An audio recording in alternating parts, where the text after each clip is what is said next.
اب as compare to جو سست آدمی ہے، ٹھیک ہے، اور اس کو کبھی بھی وہ یہ نہ چاہے کہ میرے لیے یہ ہو جائے گا وہ ہو جائے گا، اب کرنا پڑتا ہے۔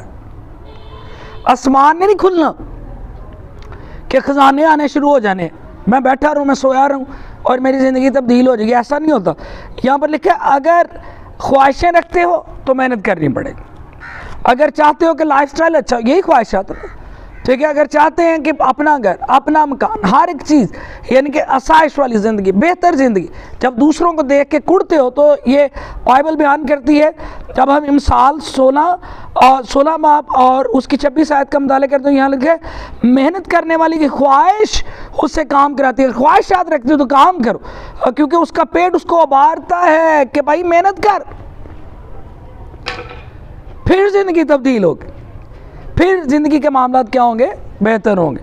اور اگر سوئے رہنا ہے اور نیند سے پیار کرنا ہے تو پھر بھول جائیں کہ آپ کی زندگی بدلے گی۔ میں پھر وہی بات آپ سے کروں گا کہ بعض دفعہ خدا نے ہمیں سب کچھ دیا ہوتا، بعض دفعہ ہمارے پاس سب کچھ ہے، ہر طرح کی آسائش خدا نے دی، لیکن ہم پھر پیچھے ہیں۔ وجہ کیا ہے؟ وجہ جب ہم امثال 24 اور اس کی 30 باب کا مطالعہ کرتے ہیں تو لکھے گا چاند آیات، لکھا ہے میں کاہل کے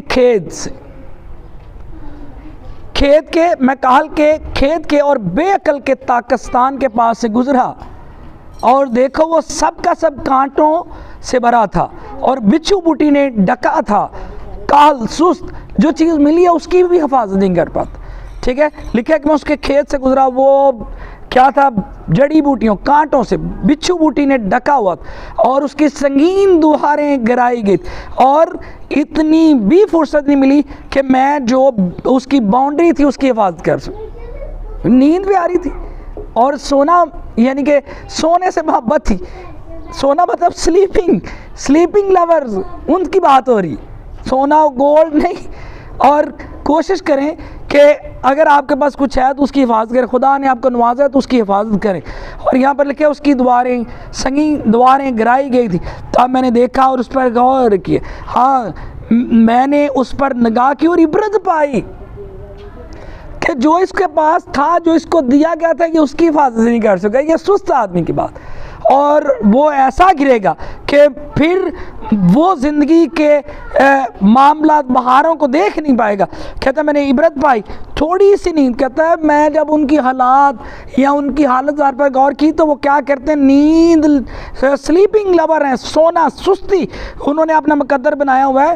کہتا ہے وہ کیا کرتے ہیں؟ تھوڑی سی نیند، ایک اور چپ کی، ذرا پڑے رہنے کو، ہاتھ پہ ہاتھ، یعنی وہ ایسے ہاتھ جوڑ، بھائی مینوں سون دیو، میں نے سونا 5 منٹ، کبھی 5 منٹ وہ پورے نہیں ہوتے ان کے، جن 5 منٹ کے لیے وہ ریکویسٹ کر رہے تھے مجھے سو لینے دو، مجھے یہ کر لینے، کبھی نہیں۔ یہ بائبل میں لکھا ہے، ٹھیک ہے۔ تھوڑی سی نیند، ایک اور سب کی، ذرا پڑے رہنے کو، ہاتھ پر ہاتھ۔ پھر دیکھیے گا لکھا ہے اسی طرح تیری مفلسی، تیری غربت ہرازن کی طرح، اور تیری تنگ دستی مسلح آدمی کی طرح آ پڑے گی، یعنی کہ پوری تیاری کے ساتھ، ٹھیک ہے۔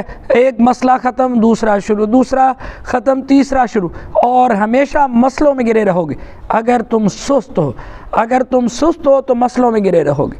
اگر تمہیں کام کرنے میں ہچکچاہٹ محسوس ہوتی ہے تو تم مسائل میں گرے رہو گے۔ مفلسی کہتا ہے پوری تیاری کے ساتھ آئے گی اور تمہیں کبھی بھی کام کرنے کے اوپر یا کام کرنے کے لیے ابھارے گی نہیں، بلکہ تم ہمیشہ زندگی کی دوڑ میں پیچھے رہو گے۔ لیکن میں پھر اسی آیت کو کوٹ کروں گا کہ محنت کرنے والے کی خواہش اس سے کام کراتی ہے، کیونکہ اس کا پیٹ اس کو ابھارتا ہے کہ کام کر۔ اور مجھے اگر اچھی چیزیں کھانے کی عادت پڑ گئی تو اچھی چیزیں لا، کیسے؟ کمائی کر کے۔ اور میرے عزیزو، جو لوگ کماتے ہیں خدا ان کے کاموں میں برکت کو بھی ڈالتا ہے، اور جب خدا کی برکت اور آپ کی محنت شامل ہو جاتی ہے تو وہ شخص کبھی مفلس نہیں رہتا، وہ شخص کبھی بھیک نہیں مانگتا، وہ شخص سرفراز ہوتا ہے۔ کوشش کریں چینل کو سبسکرائب کریں تاکہ بہت سی اچھی باتیں بہت سے لوگوں کے ساتھ شیئر ہو سکیں۔ Good luck.